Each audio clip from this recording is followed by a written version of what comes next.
Hey guys, what's up? It's me, Croft Studios here, and I'm here with, yes, it is, a Lego Ninjago MOC. And I know a lot of you guys have been waiting for Ninjago MOCs. I have another one coming up after this in about a month or so. Like I said, I do once a month now for these MOCs since they take a lot of time and effort to make. And there's not very much stuff that I haven't made from the show that would be really significant in a set. So like I said, these are going to take some time to make, but this one is a very big one. It is the Overlord Dragon. Now, this set took a while to make. It has a lot of thought and effort into it. It has some nice little playability features and stuff on it. It's just a big model overall. It'd be an expensive set if it was a set. And we'll compare it to the Golden Dragon in a little while as well. So let's take a look at the figures I'd include with the set. So the minifigures I included with this MOC would basically be Kozu, which would be a cool figure to get in the set since we haven't gotten him in a while. I would include Kai, just as like a basic ninja in the set. You know, they always throw in a ninja in there that wasn't really in the scene.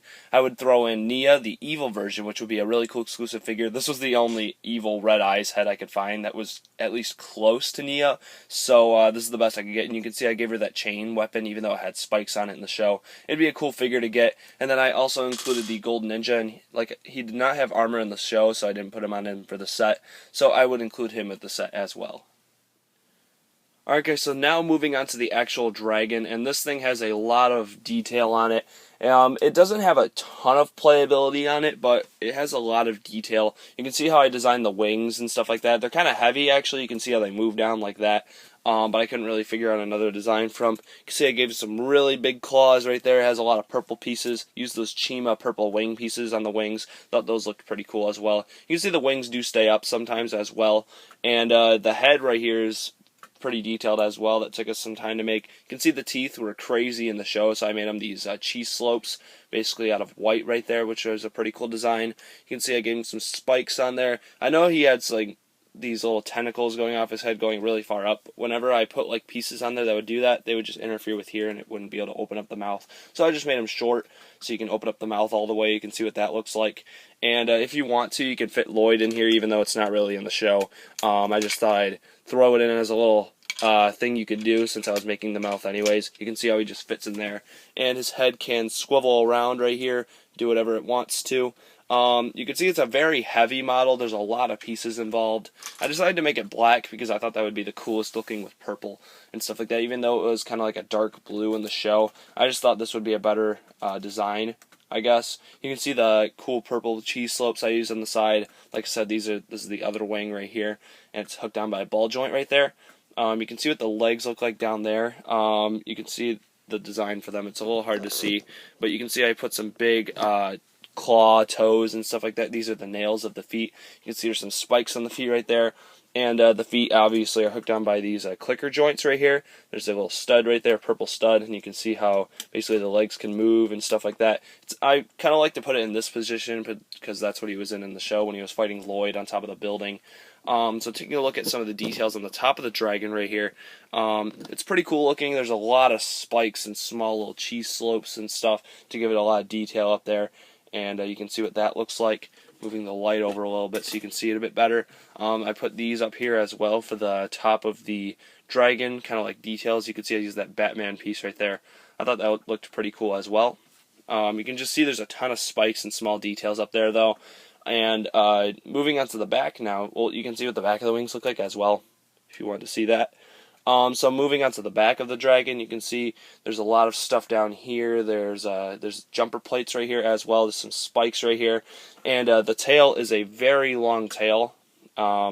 Overall, you can see what that looks like. It's a very big piece. It has a lot of details and stuff on it. Has a lot of movable things on it. You can see how this just swivels. The main part of it right here just swivels like that if you want to. So that's kind of like a playability feature. You can knock stuff down. And also these can move around on these little clicker joints right here. And then this one's hooked on by a ball joint, like a small ball joint, so you can move that individually as well. And you can just see there's a lot of details and small little pieces on there that just give it a lot of cool looks to it and stuff like that. All the purple cheese slopes I put on there. I think it looks pretty cool right here. You can see you can move these if you want to and like put them around or whatever you want to do with them. So I put a lot of movability on it. And you can see how the legs, like I said, it's a very heavy model, so you got to try to put it in like one position where it'll stand up. It's just such a heavy model on the front. And I had to put like literally no pieces right here in the inside, but I had to put a ton of pieces on the inside behind the legs so it could counterweight the top. Otherwise, it would literally just fall down. So a lot of design aspects had to go into it to make it so it could just do its basic functions, such as stand. It's a very hard model to design, but it was definitely a sweet-looking MOC right here. One of my favorites to make. For basically, like, I have not made a successful dragon, actually, in a long time. That actually looks decent. This is one of my first ones I made in a long time that I think has turned out really well, and I think it's my best one. So yeah, that's basically it. So here's the size comparison for the Golden Dragon to the Overlord Dragon, and you can see the humongous size difference right here. The Golden Dragon is very small compared to it. You can see I have him looking up at the dragon, and this is basically the fight scene between, obviously, Lloyd on his Golden Dragon versus the Overlord. So it's it would be a really cool set. I'm really surprised LEGO didn't make it because it would be a sweet battle scene. You could get the Gold Dragon set, then you could get the Overlord Dragon set, and you could have your final battle. But they decided not to make the final battle of Ninjago for some reason, which literally makes no sense at all, even though it was like the main part of the story. But, you know, whatever. I guess LEGO designers can do what they want. So, yeah, let's move on to the ending of this video. Alright guys, so that's basically it for this Ninjago MOC. I hope you've enjoyed. I'm making a new one pretty soon, and it's confirmed. I'm actually going to tell you guys what it is before I make it. It's not the most exciting MOC, but I think it's a pretty cool one, and it is Ronin's Shop. That is the next MOC. We actually got the Ronin set, basically with his spaceship and stuff, or not really spaceship, but with his ship that he gets in the show.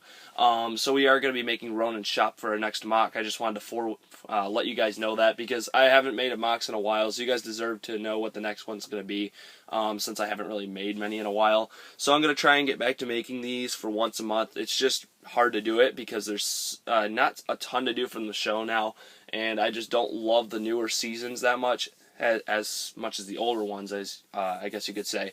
I'm just not really getting a lot of content and cool things I can make from the new ones as I was with the old show.